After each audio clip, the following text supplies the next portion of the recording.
Welcome to episode 32 of AI.cooking, a podcast about artificial intelligence.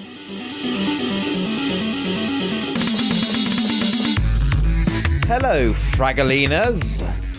That's Italian for little strawberries. Welcome to AI.cooking, episode 32, a podcast about artificial intelligence. I am Gregory William Forsyth Foreman from the Kingdom of Kent, who brings you news about artificial intelligence from the first half of June 2022. And AI Knowledge Corner. So, spent the last couple of weeks preparing for the big Jubilee, the 70-year celebration of Queen Elizabeth II being in charge of the British. It wasn't as busy as what I thought, but I did a few street parties and stuff like that. And then after I got this show done and run round taking care of a few things, I'm going on holiday on Wednesday. So, off to sunny España, brushing up on all my Spanish lingo. On all my linguos. Our first news item is Amazon AI spying bigger than suspected. It looks like Amazon vans that are delivering packages to customers are equipped with AI camera system that is spying not just on Amazon customers, but also on passers-by. Some quotes from related article. Amazon has an HD camera system capturing 360 degrees of all activity in your neighborhood. It has the ability to detect faces and ID people, and it could be scanning for Wi-Fi and Bluetooth devices. The real kicker here is that even if you want nothing to do with Amazon, or even order from them under assumed ID and pick up at lockers, they're still in your neighborhood with surveillance tech. Your neighbors install their Ring doorbells, and some of your neighbors invite them into the neighborhood to film you. Daily. If you didn't install a Ring doorbell and don't order from Amazon, too bad. They are going to be able to violate your privacy whether you sign an agreement or not. They may be telling the drivers that they will be careful with the info that they collect about drivers, but they say nothing and don't answer to anyone about how they use the trove of data they collect every day from cameras alone. If I hop off of the MARTA downtown and an Amazon van rolls by with cameras, I don't expect privacy. But that is much different than a van coming down your dead-end road or private road to serve a neighbour and being caught up in their digital surveillance.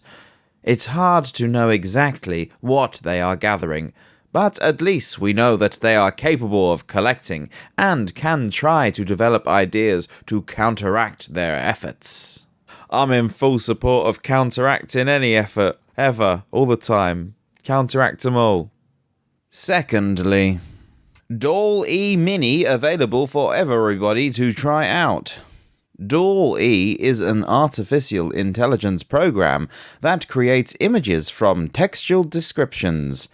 It uses a 12 billion parameter version of the GPT-3 transformer model to interpret natural language inputs and generate corresponding images.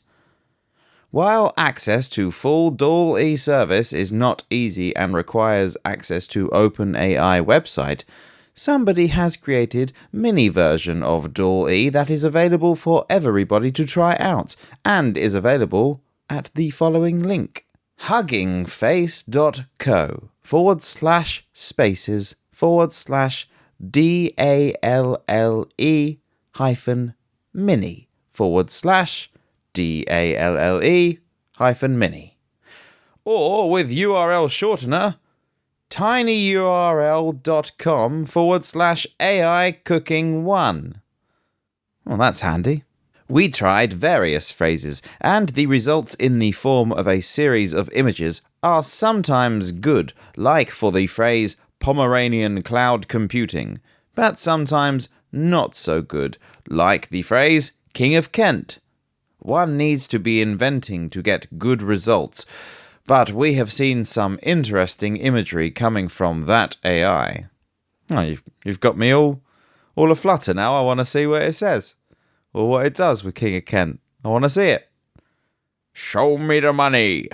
Thirdly, facial recognition search engine apocalypse is coming.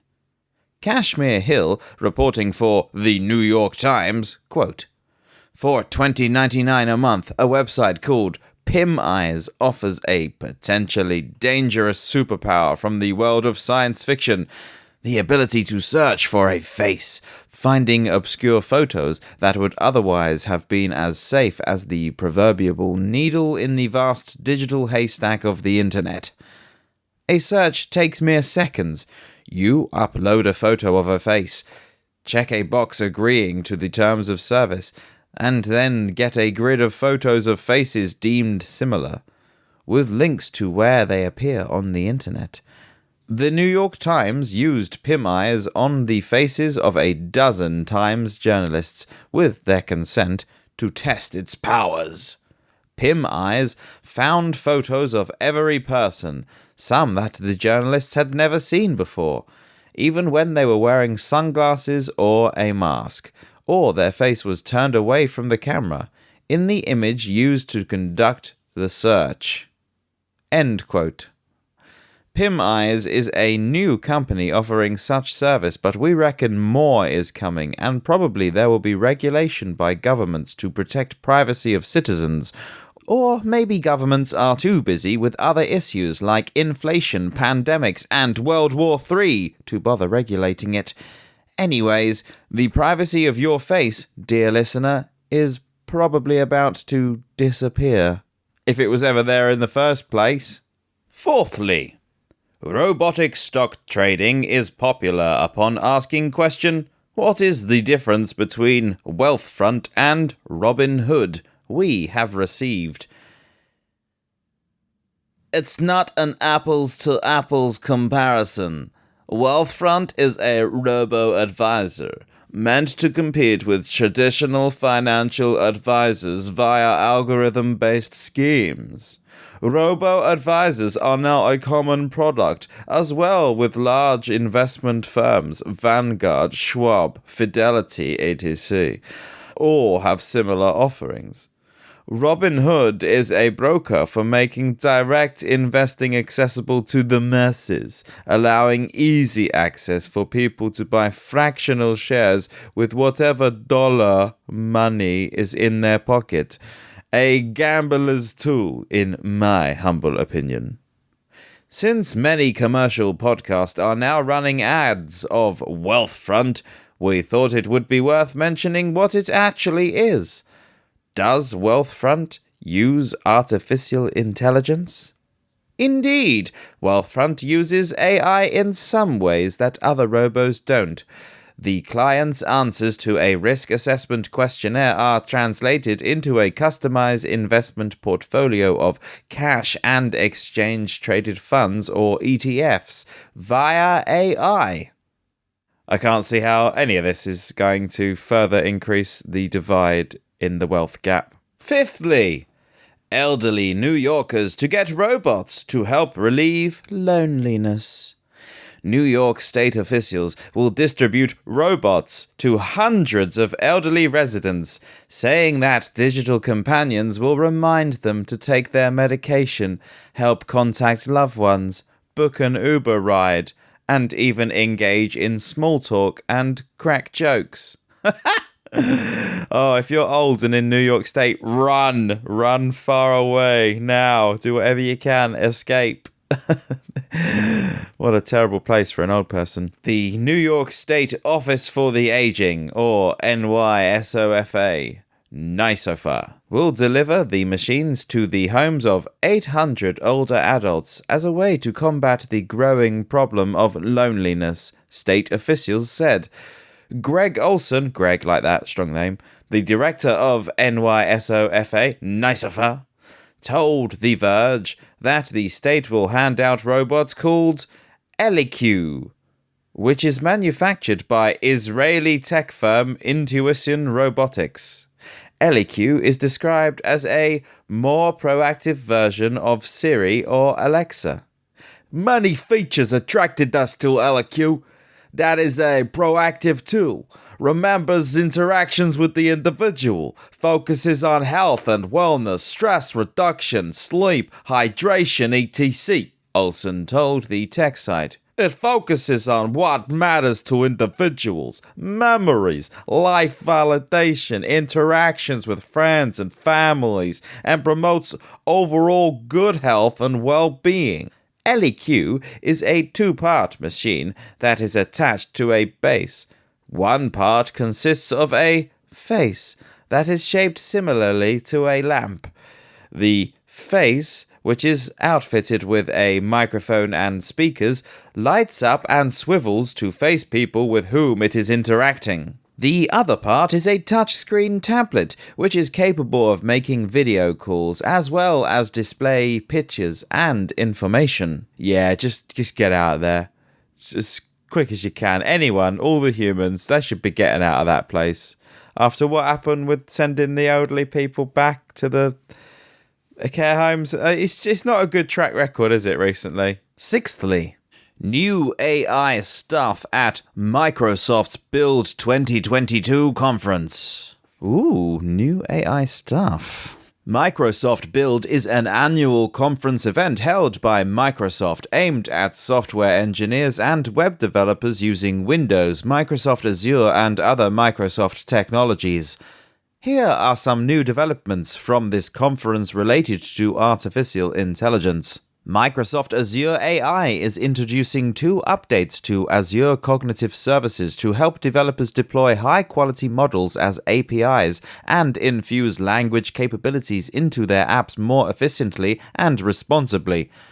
Azure OpenAI Service and Azure Cognitive Service is now available in preview. Approved customers can access different models from OpenAI, including the GPT-3 base series, Ada, Babbage, Curie, and DaVinci, Codex series, and embedding models, with the enterprise capabilities of Azure. OpenAI Service helps customers enable new reasoning and comprehension capabilities for building cutting-edge apps for use cases such as writing assistants, code generation, and making sense of unstructured data. With features like fine-tuning and built-in responsible AI, customers can also tailor the model to their specific needs to detect and mitigate harmful use. Azure Cognitive Service for Language now offers summarization for documents and conversations, a new capability that helps developers quickly surface key information in documents and contact center calls, such as the reason for the call and resolution. Additional capabilities, now generally available, include custom-named entity recognition to help developers identify terms specific to a domain, and custom text classification to help developers organize and categorize text with a customer's domain-specific labels, such as a support ticket or invoice. The Azure Machine Learning Responsible AI Dashboard, now in preview, is a new feature within Azure Machine Learning to help developers and data scientists more easily implement responsible AI. The dashboard brings together multiple capabilities such as Data Explorer, Fairness, Model Interpretability, Error Analysis, and Counterfactual and Causal Inference Analysis, which helps developers debug their models and make more informed, data-driven decisions. In addition, Azure Machine Learning now offers Responsible AI Scorecard to summarize model performance and insights, helping technical and non-technical audiences understand the impact of applying responsible AI. Other updates to Azure Machine Learning include Azure Machine Learning Managed Endpoints, now generally available, help developers and data scientists more easily deploy large-scale machine learning models for both real-time and batch inferencing. AutoML features in preview include support for natural language processing and image tasks, generation of models, training codes, and enhancements for product integration and machine learning operations, or MLOps. The Python SDK v2 in preview simplifies the developer experience, and the command line interface v2, generally available, allows users to participate in the machine learning lifecycle without needing to learn specific programming languages. Oh, so I could just get involved without actually knowing anything. This is cool. Maybe I should. Fancy a change of line of work your cock over here does? Your Gregory William Forsyth Foreman, the King of Kent, does? 7. Actors in the UK angry at AI. Oh, yes. In a campaign at website equity.org.uk, the website of trade union that is fighting for audio artists, professional performers, and creative workers, the British Actors' Right, quote, UK law is failing to protect performers' rights. We need to act now. The use of artificial intelligence, AI, has grown rapidly across the audio and entertainment industry in recent years, from automated audiobooks and voice assistants to deepfake videos and text-to-speech tools. But UK intellectual property law has failed to keep pace, and this is leading to performers being exploited. We know that. Performers are having their image, voice or likeness reproduced by others using AI technology without their consent. Because of loopholes in the law, performers are not being fairly paid for the reproduction of their work, and sometimes not paid at all. Not on. Performers are kept in the dark about their rights and contracts. 79% of performers who have undertaken AI work felt that they did not have a full understanding of their performers' rights, as set out in the Copyright Designs and Patents Act of 1988. Before signing the contract, performers are being asked to sign non-disclosure agreements without any knowledge of what the job entails. 65% of performers think the development of AI technology poses a threat to employment opportunities in the performing arts sector. This figure rose to 93% for audio artists. 93% of Equity members think that the government should introduce new legal protections for performers so that a performance cannot be reproduced by AI technology without their consent. Artificial intelligence could have a hugely positive impact on the entertainment industry, but we need to make sure it works for performers and not just their bosses. End quote. Yeah, quite right, I'd say. Just another angle that AI is shoving humans out the way and stepping in, taking their jobs. Hey, listen, people just, you got to get your head round it and just enjoy life. Enjoy what the AI's got to give you, I guess. I think. What else can you do? Have faith in Jesus, that's what I suggest. Their campaign also includes interesting background info about using AI. What is artificial intelligence? The government defines artificial intelligence as technologies with the ability to perform tasks that would otherwise require human intelligence, such as visual perception, speech recognition, and language translation. Commercial AI companies can be found across the entertainment industry, including voice, modeling, music, dance, journalism, and gaming. Examples of how AI is used. Automated audiobooks are made by replicating and reusing a performer's voice that you have recorded. Hold on. I see what's going on here. Interactive avatars are created by 3D body scanning a performer's body and manipulating their body and movement using AI. Performance synthesization. AI-made performance synthesization is one of the ways that the technology is used in the entertainment industry. This is the process of creating a performance by manipulating the likeness or a performance of a performer. Examples include deepfake videos in which a person in an existing image or video is replaced with someone else's likeness.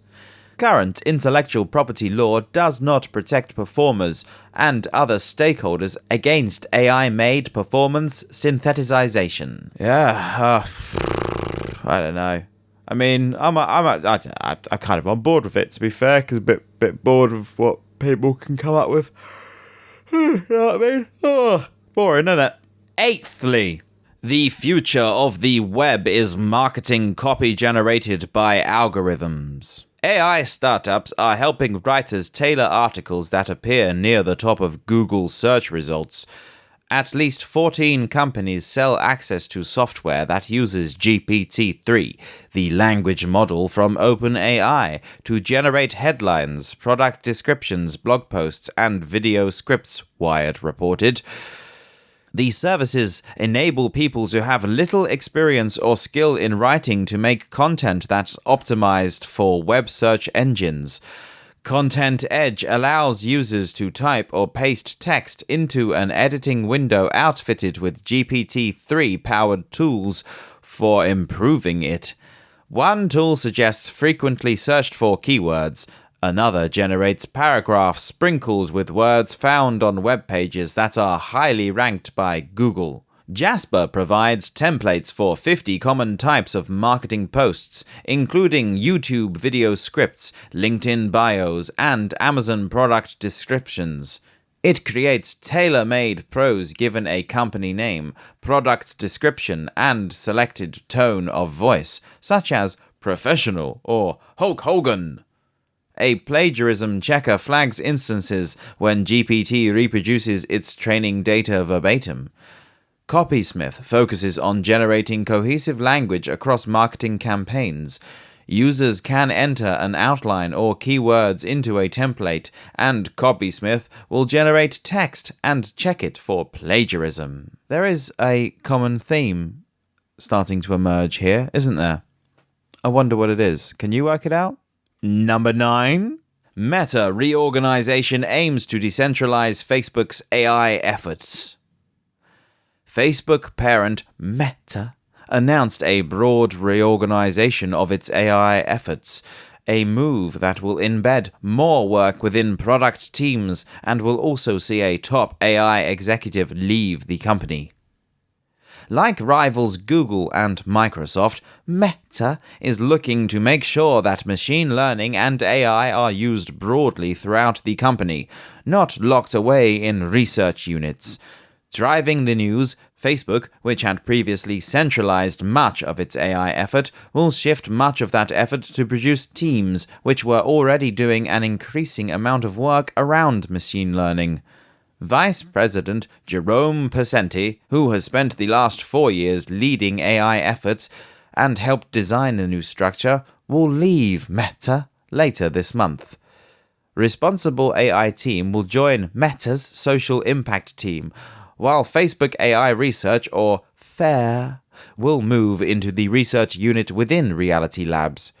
A new cross-functional team of AI leads will report to Joel Pinu, while Chief AI Scientist Yan Li Kon, who helped establish Meta's AI efforts nearly a decade ago, will remain in his current role. Yeah, little shuffling going on from your Facebook corporation. It's a big race, isn't it? Who's going to win? Who's going to win the race?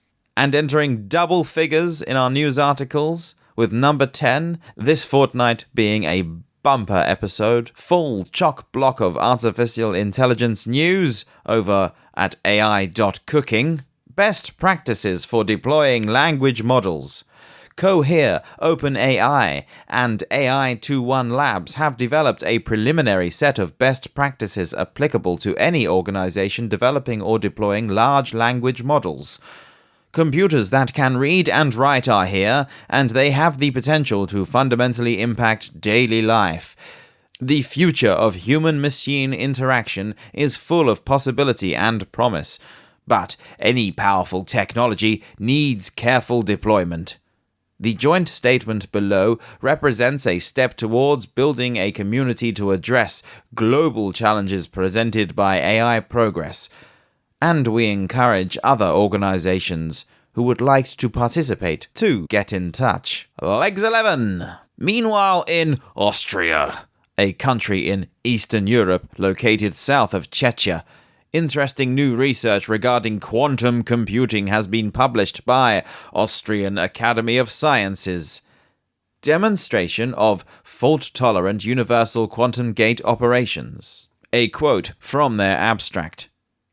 Quantum computers can be protected from noise by encoding the local quantum information redundantly into multiple qubits using error-correcting codes 1, 2.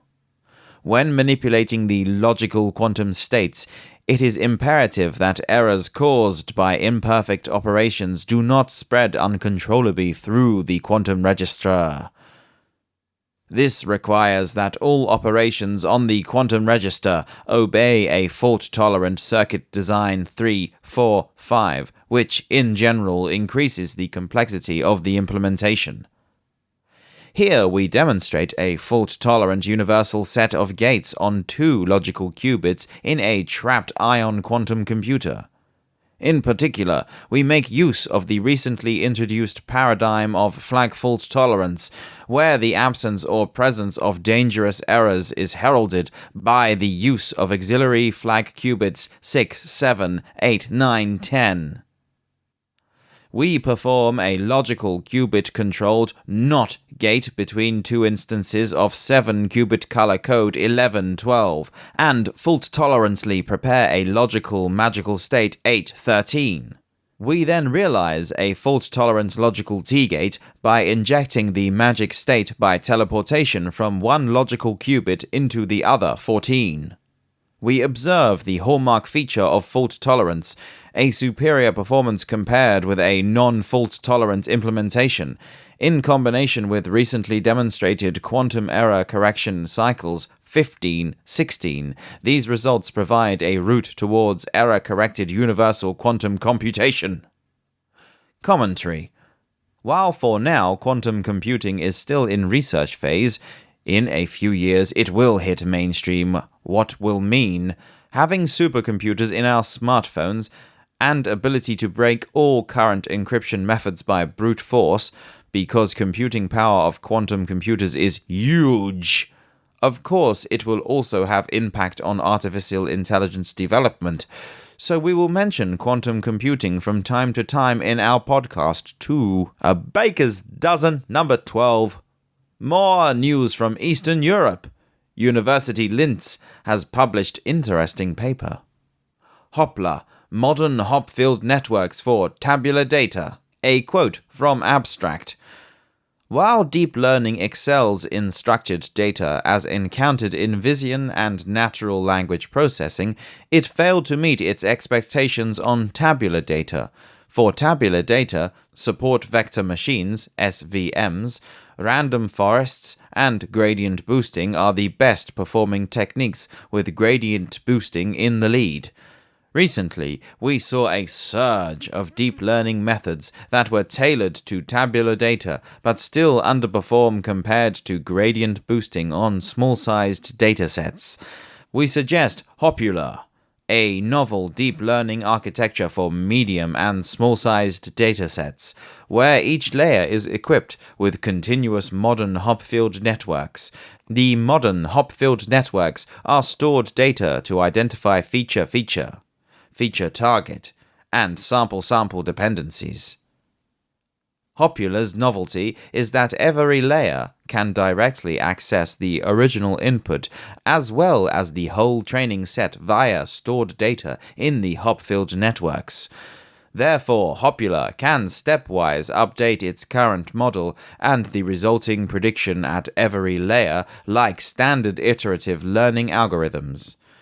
In experiments on small-sized tabular datasets with less than 1,000 samples, Hoppler surpasses gradient boosting, random forests, SVMs, and in particular several deep learning methods. In experiments on medium-sized tabular data with about 10,000 samples, Hoppler outperforms XGBoost, CatBoost, LightGBM, and a state-of-the-art deep learning method for designed tabular data. Thus, Hoppler is a strong alternative to these methods on tabular data. It's also got a really neat name, Hoppler. I reckon that could become very popular. And in news article 14, you might miss news article previous to 14, but that does not exist. Smartphones will kill off the DSLR within 3 years, says Sony. Smartphone cameras and DSLRs have been moving in opposite directions for the past few years, and image quality from phones will finally trump that of their single-lens reflex rivals by 2024, according to Sony. So what tech will drive this continued rise of the best phone cameras? Sony points to a few factors, including quantum saturation and improvements to AI processing. Interestingly, Sony also expects the sensor size in high-end model phones to double by 2024. In other news, 14, Google Research Brain Team has released new text-to-image AI. Hold on. Wasn't this our number 1 top news article or close to it? Yeah, it was number 2. Oh, heck, I'll read it anyway. Can't have enough DALL-E in your life, can you? To date, the leader in the field has been DALL-E, a program created by commercial AI lab OpenAI, and updated just back in April. Oh, okay, this is a new thing. My bad, sorry. Last month, however, Google announced its own take on the genre, Imogen, and it just unseated DALL-E in the quality of its output. The best way to understand the amazing capability of these models is to simply look over some of the images they can generate.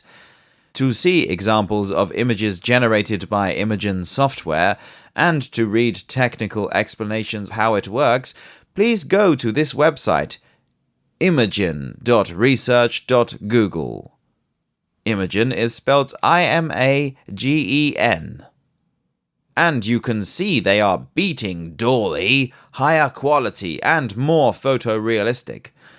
As far as we know, this new text-to-image software from Google is not yet widely available like DALL-E, but we will be watching it closely, so stay tuned. Once is for sure, soon photoshopping will be no longer needed, as users will be able to tell AI to generate just any photorealistic images of extremely high quality.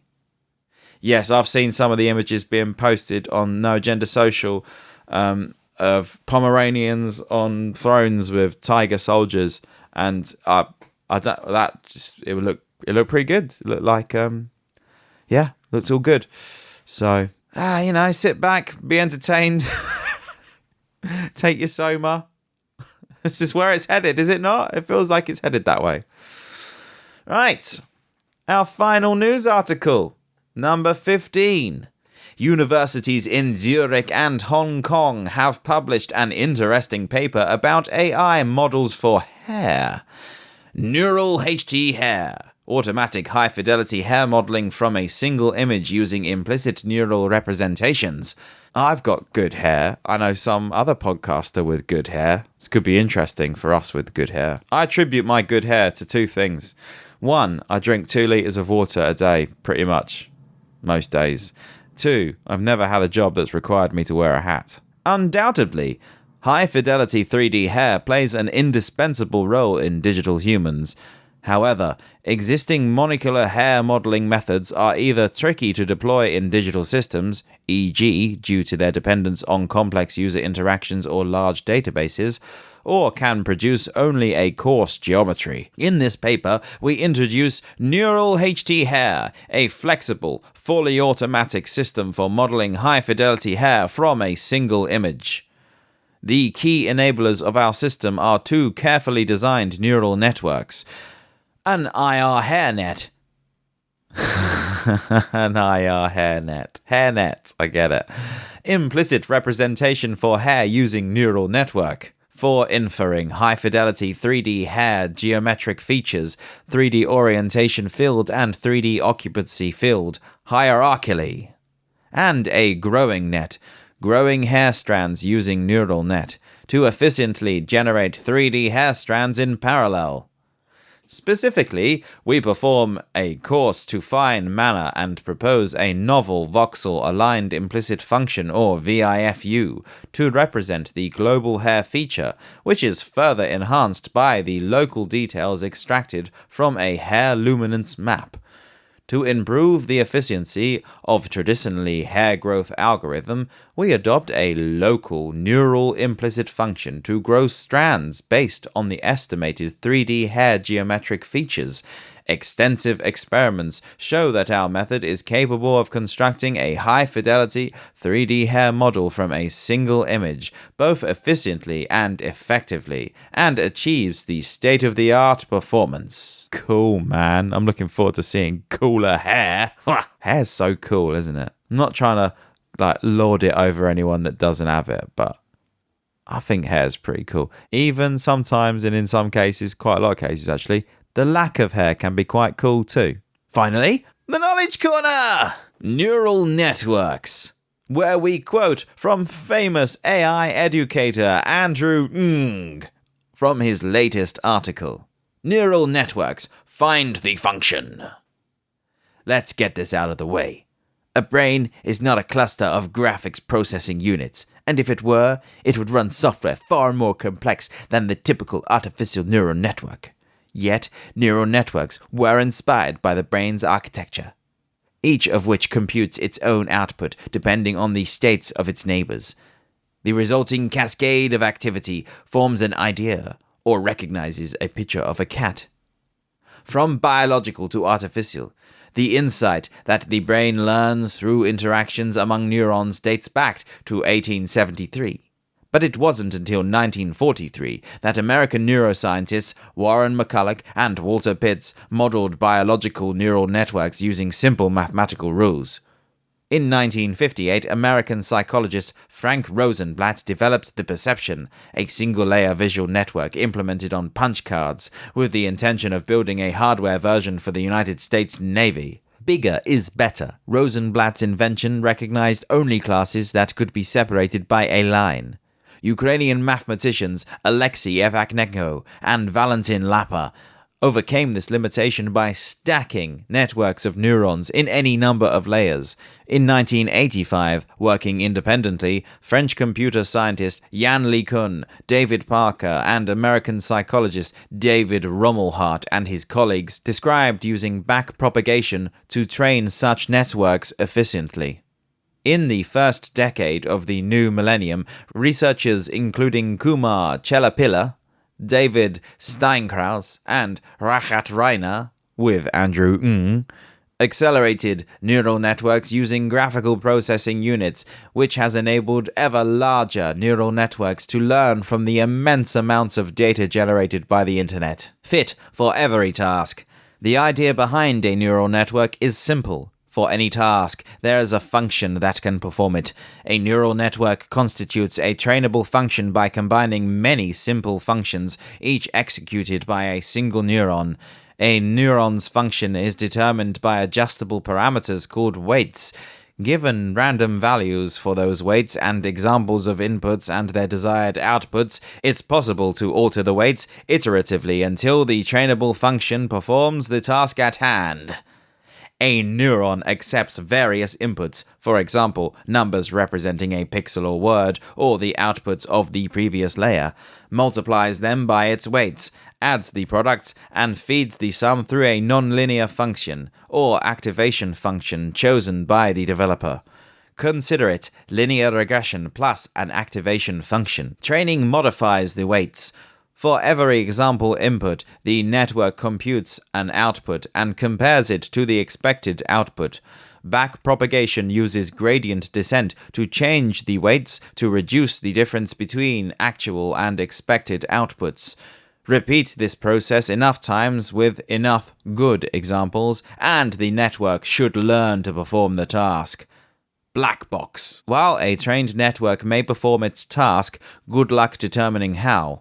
You can read the final function, but often it's so complex, with thousands of variables and nested activation functions, that it's exceedingly difficult to explain how the network succeeded at its task.